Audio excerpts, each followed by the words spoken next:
Hi guys, and welcome back to episode number 2 of the Memory Box. Today we are joined by K&R coach Ellis Christou. Just as a brief background of him, he is one of our most recent appointees to the coaching staff and came in at the start of last season and has taken the under 11s this season and has had quite a good start to his coaching career. If you'd like to say hello, Ellis. Hello, everyone. Ellis is a Chelsea fan. And I've been told to say that he has a high footballing pedigree, but you'll find that out in a minute. So just to start off, Ellis, just going to ask you 3 questions like I've been doing, like we did in the last episode. The 3 questions will be your most iconic player, your 3 most memorable games, and the most memorable goal you've seen live, just to give you an idea of what you're going to be asked. So question 1, let's start off with the most memorable player you've watched either as a child or as an adult who's had a big impact on your career from the moment you watched him or her. Okay, so pretty easy answer. Like you said, being a Chelsea fan, Frank Lampard stands out straight away. And great player. Yeah, and just the why he's probably had the most influence on me is just his consistency over the years as a Chelsea player. Always performed at the highest level, scored loads of goals for a midfielder, Chelsea's highest ever goal scorer, and for a midfielder, that's a big accomplishment.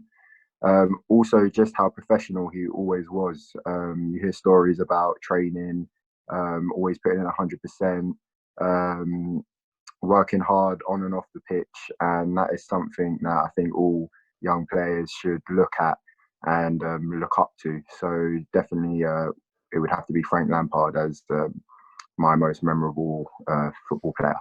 Yeah, definitely, I would agree with that. Definitely a player that boys should look up to after, as you said, a lot of stories about how maybe it was his hard work that got him to the top more so than his talent. Not to disrespect him talent-wise, but a lot is said about his work ethic to get him to where he was. Does it also help with him now being a manager, as it sort of resonates with you, considering back a few years ago you were playing and now you're starting to progress into the coaching side of the game? Yeah, definitely. It's good to see, especially like I said, he's influential in my career. So seeing him move on and stay in football and going into one of the biggest jobs in the world as Chelsea manager, it's definitely inspirational and really good. Good, perfect. So that's question 1. Now let's see if we can get away from the old Chelsea, because I don't want it just to be filled with Chelsea games and players. Question 2 is now related to more the games, watching games, and it's just to name 3 memorable games. Can be international, can be anything, or club level. Your 3 most memorable games you've watched. Can be live or on TV or just as a repeat. Whatever sticks in your mind the most and why. Okay, straight off, number 1, moving away from Chelsea for a second, is going to be one of the biggest games in football, El Clasico. And it was the first time Mourinho and Pep met in that situation. And I'm still and always will be a big fan of Mourinho. Typical Obviously, Chelsea. yeah, especially, he was at Chelsea, won the league and stuff. But going into that game, watching it, it was really interesting for me, and just seeing how Barcelona played and won 5-0 in the end, and really just outplayed a Real Madrid team under Mourinho.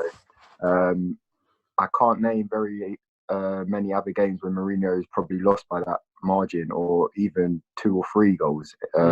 He's so not to known see for him, conceding. yeah, exactly. So to see that game and how Pep set his team up, I remember Mourinho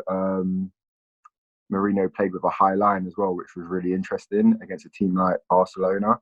But Mourinho, being as smart as he is, no one ever really doubted him in that sense tactically. Yeah. And just to see Pep completely pull his game plan apart and win 5-0, it's a game that I'm going to remember for a long time. Just watching it, I was amazed. It was really shocking. Yeah, a lot of people do regard that as probably like the perfect match of football from a Barcelona standpoint. Yeah. Just dominated Madrid across the park. Mm-hmm. So that's game one. Any others? Yeah, I'm gonna also say a Champions League game from a couple years ago between maybe more than a couple years ago actually, but it was Real Madrid and Bayern Munich, Okay. and I think it was the semi-finals, and Real Madrid won 2-0. It stands out to me because again, it was such a good tactical display by Real Madrid. They kind of sat back and countered, and the way they countered when you got the likes of Gareth Bale and Cristiano Ronaldo. Did Ronaldo score in that game? Yeah, he did score. I remember they broke. Gareth Bale carried it, passed it through to Ronaldo, Yes, I remember now. and he finished it past Neuer. Mm-hmm. And Bayern Munich were very, very strong at the time, and they were beating a lot of teams comfortably. So to see that Real Madrid took the tactics of not just going head to head with them, but sitting back, waiting for them to lose possession and hit them on the counter was really interesting, and it worked out well. Yeah, So now, that would be number two. yeah, now you mentioned it, I do recall that game, especially the Yeah. two legs. Was that the first season Madrid won the Champions League under Zidane? Like the Yes, first of the two? I believe so. I think it was, yeah. And also, when you're using every player to the best of their ability, I remember breaking, and straight away the ball was going to Luka Modric, and Modric was then looking for Ronaldo or Bale to break down the flanks, and it worked. It worked a number of times, and Bayern couldn't handle it. Perfect. And what's the final game that you got for us? Go on, give us a Chelsea game. Yeah, it's gonna have to be. This is, I've saved best till last. Most memorable game for me as a Chelsea fan is the 2012 Champions League final. The whole Champions League tournament in general for us was incredible. But you got to go with the final. We won it for the first time. We changed managers to Di Matteo before the Napoli second leg, which we were down and it looked like we were out. We pulled that back. We had an incredible semi-final against Barcelona as well, which I could have put in the top three games as well. And then watching the final, being without players such as like John Terry, you kind of thought this was the end of the road for us. We defended well. We conceded late, but then to pull it back with a Didier Drogba header in the last minute to take it into extra time, absolutely incredible.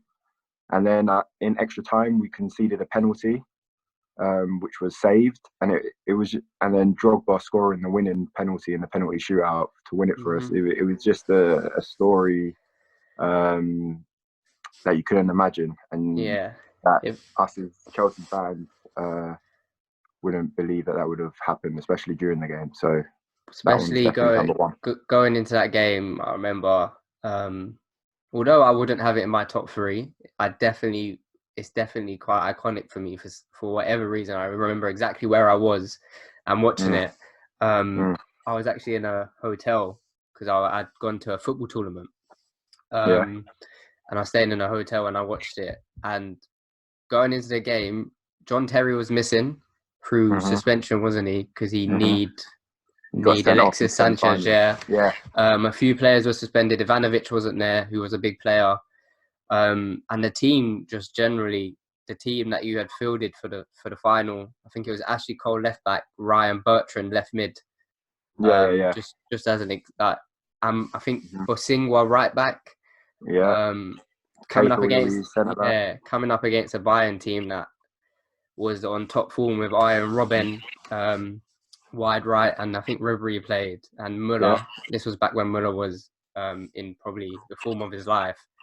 I just remember going into that game thinking there was no chance you lot were going to win. And to be fair, it was like it was written in the stars for you guys to win, because exactly that. From what I can remember, you guys were under pressure from the get-go. pretty much sitting on the edge of the box. And then, as you said, going 1-0 down, and then Drogba, it had to be Drogba to come up with the equaliser with a near post header. It was from that moment on, you knew that the penalty shootout was going to go in your favour. But no, yeah, three great games. I think a lot of people that are listening would definitely probably recall most of them games for whatever reason. But 3 very, very good shouts for memorable games. So moving on to question 3. This one is back to more your own experience again. What goal is probably the most memorable goal you've seen live? So not one that you've watched on TV, but a goal that you've seen in person. Okay. This is a tough one. I'm going to go for a game that a lot of people probably won't remember, but it was at Stamford Bridge, and it was a FA Cup game, I believe, and Chelsea won 6-1, and Frank Lampard scored a hat-trick. And all 3 of those goals, really, but the last one, it kind of got cut back for him, and he dragged it into the far corner. And relating to my first question, who's my most influential player, I'm going to have to say that goal, just because I remember being a young boy watching that and him scoring a hat-trick, and just really feeling inspired by football, and him especially, that he bossed it, and always in the right place, right time to score a goal. Again, like I said before, absolute professional. And you can tell in situations, especially when you watch games live, when other players look to a certain player and look up to them. And I just remember feeling in that game that he was like an idol, even amongst the Chelsea players at the time. And they all respected him and loved him. So not a unbelievable goal or strike, but from just my perspective, and just the meaning behind it and how I felt. I remember how I felt at the time, and I was just really inspired by that. So yeah, I would have to go for that one. Yeah, no. So as you said, I don't recall the game, but from what you said, perfectly, it's understandable. A lot of goals aren't always the best goals, but it's how they make you feel, even if it's a tap in whatever game. If you're there live, and the feel of the crowd and the atmosphere can definitely add to everything, and the player that does score it, if they resonate with you a lot, then it will be a meaningful goal. But no, all questions. Obviously, a lot of Chelsea stuff in there, but given you're a Chelsea fan, it's no surprise. And they have had some great years over the course of your footballing career. So you would have seen a lot of highs, probably a lot of lows. But no, perfect. I've answered all 3 questions, so cheers for that.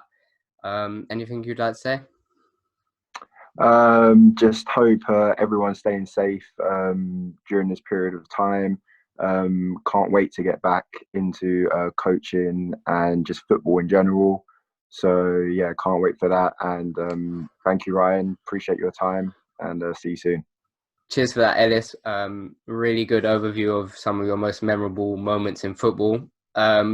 Episode 3 will be out soon, in the next couple of days, where we look at another K&R coach's most memorable moments in football. So stay tuned for that. If you are enjoying this little series, make sure you like and subscribe, and obviously share the series, as we want to get a little bit bigger. And if you do have any memorable moments yourself, don't hesitate to comment below. So thanks, guys. I'll see you in episode 3. Bye.